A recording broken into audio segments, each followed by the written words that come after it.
નમસ્કાર વિદ્યાર્થી મિત્રો, કેમ છો? મજામાં? સંખ્યા જ્ઞાન 2 ભાગ 13ની અંદર આપનું હાર્દિક સ્વાગત છે.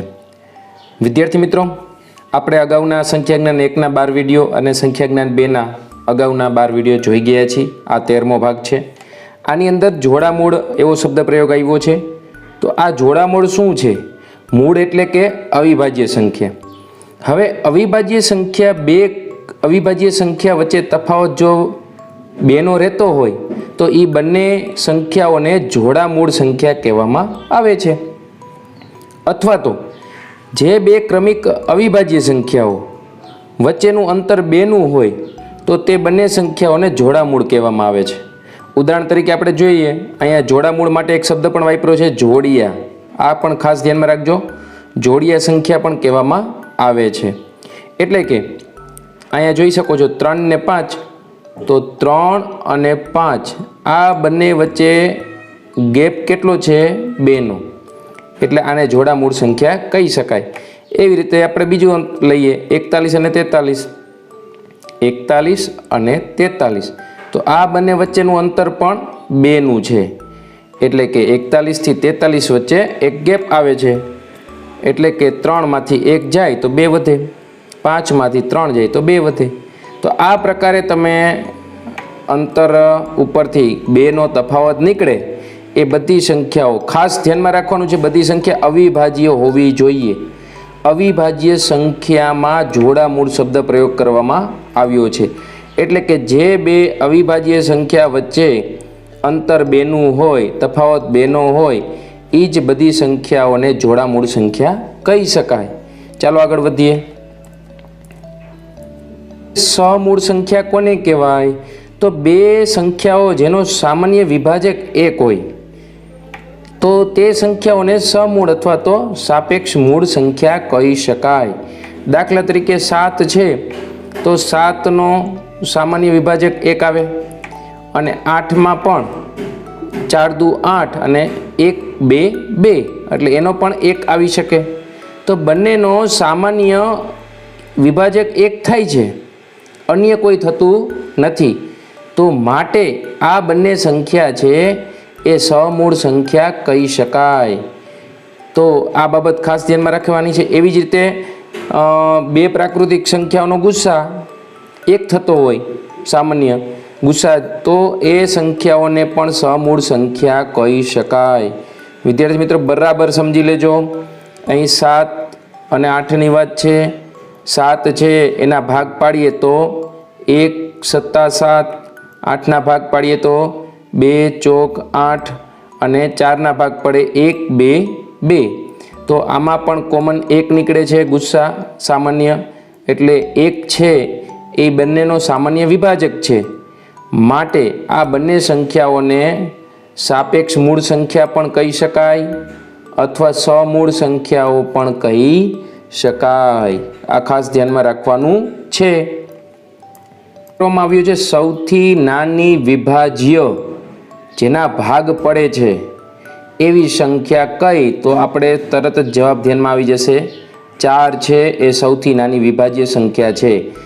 1 છે એ વિશિષ્ટ સંખ્યા છે. 2 છે એ સૌથી નાની અવિભાજ્ય સંખ્યા છે.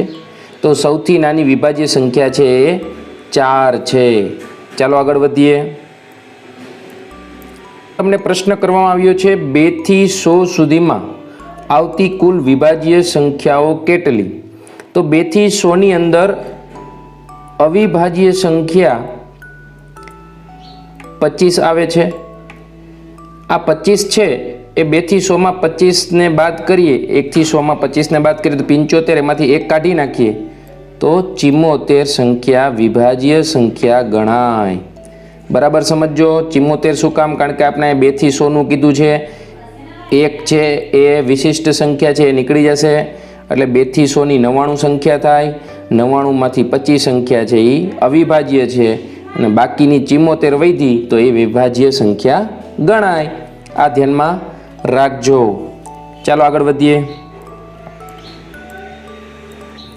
વિદ્યાર્થી મિત્રો, તમને અહીંયા પ્રશ્ન કરવામાં આવ્યો છે પ્રથમ 5 વિભાજ્ય સંખ્યાનો સરવાળો શું થાય? તો તમારે અહીં વિભાજ્ય સંખ્યા લખવી પડે. 4 6 8 9 અને 10. આ 5 સંખ્યાઓ છે એ પ્રથમ વિભાજ્ય સંખ્યાઓ છે. તો સરવાળો કરીએ. 6 ને 4 10 અને અહીંયા પણ 10. 8 ને 9 17.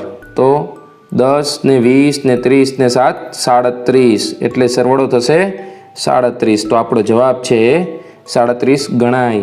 4 પણ વિભાજ્ય છે, 6 પણ શરૂઆતની વિભાજ્ય, પ્રથમ 5 વિભાજ્ય સંખ્યાઓ છે. ચાલો આગળ વધીએ. કરવામાં આવ્યો છે 90 થી 100 ની વચ્ચે કેટલી વિભાજ્ય સંખ્યાઓ છે? તો 90, 91, 92, 93, 94, 95, 96, 97, 98, 99 અને 100. આપણે અહીંયા શબ્દ પ્રયોગ કર્યો છે 90 થી 100 ની વચ્ચે, એટલે આપણે આ 90 અને 100 ને લેવાના નથી. બરાબર સમજો.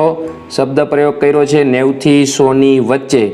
તો 90 થી 100 ની વચ્ચે હવે આપણે 97 એક એવી સંખ્યા છે જે અવિભાજ્ય છે, માટે એને ભૂલી જવાની છે.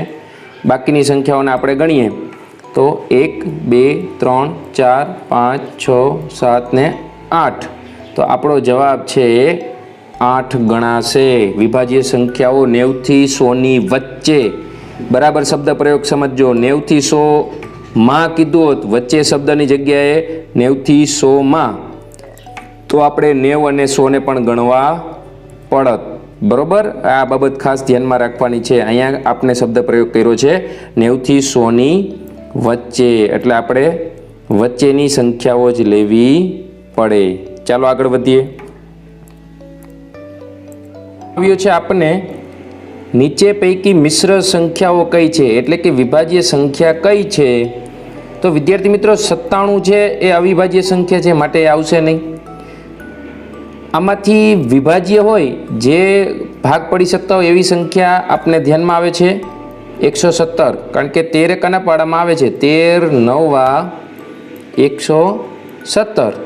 માટે 117 છે એ મિશ્ર સંખ્યાઓ એટલે કે વિભાજ્ય સંખ્યા કહી શકાય. 107 પણ અન્ય કોઈ પાડામાં આવતી નથી અને 101 પણ આવતી નથી, માટે એ બંને અવિભાજ્ય સંખ્યાઓ છે. તો 117 છે એ વિભાજ્ય સંખ્યા ગણાય. વિદ્યાર્થી મિત્રો, તમે અગાઉના વિડીયો ન જોયા હોય તો સંખ્યા જ્ઞાન 2ના અગાઉના 12 વિડીયો જોઈ લેજો અને સંખ્યા જ્ઞાન 1ના પણ 12 વિડીયો જોજો અને મારી યુટ્યુબ ચેનલને લાઇક કરજો, સબસ્ક્રાઈબ કરજો. ધન્યવાદ.